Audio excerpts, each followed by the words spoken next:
नमस्कार, सत्यहिंदी.com में आपका स्वागत है। मैं हूं प्रमोद मलिक। उत्तराखंड के चमोली ज़िले में जो भयानक तबाही हुई है और जो एवलांच यानी हिमस्खलन होने से एक बड़े इलाके में बहुत लोग प्रभावित हुए हैं, क्या वो प्रकृति का प्रकोप है या वो मानव निर्मित है? क्या वो हमने ऐसा किया है? क्या उस इलाके में बन रही बहुत बड़ी पनबिजली परियोजना उसके पीछे है?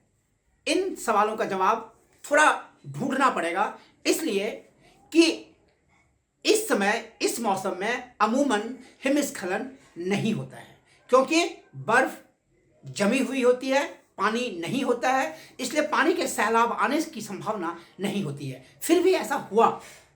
मैं आपको बताता चलूं कि वहाँ जो ऋषि गंगा पनबिजली परियोजना चल रही है वो 2005 से शुरू हुई और 2005 से ही वहाँ व्यापक स्तर पर उसका विरोध हो रहा है। उसका विरोध इसलिए हो रहा है कि स्थानीय लोगों का कहना है कि उस पनबिजली परियोजना की वजह से पहाड़ काटे जाएंगे, नदी के बिल्कुल किनारे बड़े पैमाने पर विस्फोट किए जाएंगे, जिस वजह से पूरा प्रकृति का संतुलन बिगड़ जाएगा। 2019 में उत्तराखंड हाईकोर्ट में एक मामले की सुनवाई हुई, जो एक जनहित याचिका थी, और जहां ये पनबिजली परियोजना बन रही है उस रेणी गांव के निवासी ने, जो चिपको आंदोलन से जुड़े हुए हैं, उन्होंने ये PIL हाईकोर्ट में दायर की थी। इस PIL में ये कहा गया था कि वहाँ जो नंदा देवी बायोस्फीयर प्रोजेक्ट है, वहाँ के जानवर इस विस्फोट की वजह से और प्राकृतिक असंतुलन की वजह से भागकर दूसरी तरफ चले गए हैं।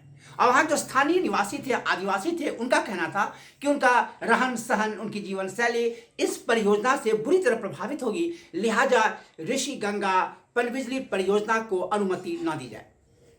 इस पनबिजली परियोजना ये इतना बड़ा है कि यहाँ लगभग 35 हजार मेगावाट बिजली उत्पादन वहाँ हो सकता है, और वहाँ जो बिजली पैदा होगी उस बिजली से उत्तराखंड ही नहीं बल्कि आसपास के कई राज्यों, मसलन पंजाब, यहाँ तक कि दिल्ली और राजस्थान तक बिजली सप्लाई की जा सकती है। ये एक बहुत ही एम्बिशियस, बहुत ही महत्वाकांक्षा, बहुत ही बड़ी परियोजना है, लेकिन प्रकृति को जो उसकी कीमत चुकानी पड़ेगी और स्थानीय लोगों पर जो उसका असर पड़ेगा वो उससे ज़्यादा बड़ा है, उससे ज़्यादा घातक है, खतरनाक है। उस जनहित याचिका में यह भी कहा गया था कि पनबिजली परियोजना की वजह से ग्लेशियर पर बुरा असर पड़ सकता है। मैं आपको बताता चलूं कि IIT Kanpur, Wadia institute of geology, HNB central university ने मिलकर एक अध्ययन किया था।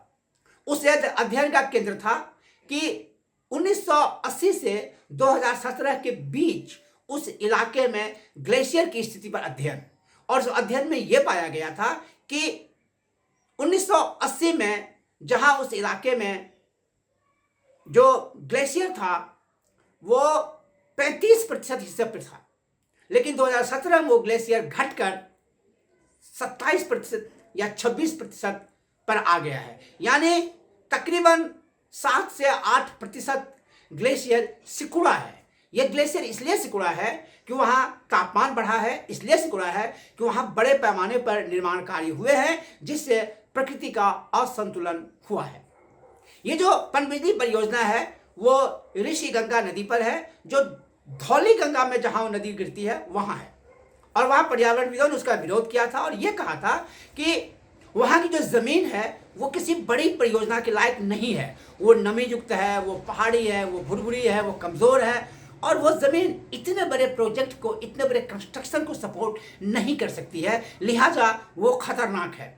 और जो पहाड़ों में काटने से, पत्थरों को तोड़ने से जो स्थिति होगी वो तो होगी ही, इसके अलावा तापमान बढ़ने से, मानव गतिविधियां बढ़ने से वहाँ ग्लेशियर पिघल सकता है, सिकुड़ सकता है, नदियों का प्रवाह प्रभावित हो सकता है, क्योंकि उस इलाके से अलकनंदा, धौली गंगा, ऋषि गंगा जैसी महत्वपूर्ण नदियां बहती हैं। मैं आपको यह भी बताता चलूं कि अलकनंदा और धौली गंगा से निकला हुआ पानी हमारे गंगा में आता है, जिसका इस्तेमाल पूरा भारत करता है। तो गंगा के पानी के स्रोत पर भी खतरा था, लेकिन तमाम विरोधों, तमाम आंदोलनों को दरकिनार करते हुए, नज़रअंदाज करते हुए 2005 में ये परियोजना शुरू हुई। और अब जब उसके बाद बीच बीच में लोग अदालत जाते रहे, जनहित याचिका देते रहे, मुकदमा चलता रहा, लेकिन उसके साथ साथ कंस्ट्रक्शन वर्क भी चलता रहा, परियोजना भी चलती रही। परियोजना बनके उसका एक बड़ा हिस्सा तैयार भी हो गया है। और अब सबसे इसमें दुख की बात यह है कि जिस पनबिजली परियोजना की वजह से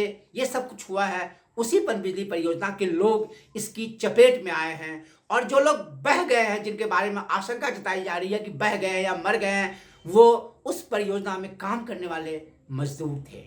यानी परियोजना की कीमत परियोजना के लोगों को ही चुकानी पड़ रही है। जब हम जलवायु परिवर्तन की बात करते हैं, जब हम ग्लोबल वार्मिंग की बात करते हैं, जब हम प्राकृतिक असंतुलन की बात करते हैं, हमें याद रखना चाहिए। और जिस तरह संयुक्त राष्ट्र और जिस तरह उसकी दूसरी एजेंसी जिस काम में लगे हुए हैं और हम उसको लगातार नज़रअंदाज कर रहे हैं, ये खतरे की घंटी है। आप देख रहे हैं सत्यहिंदी.com।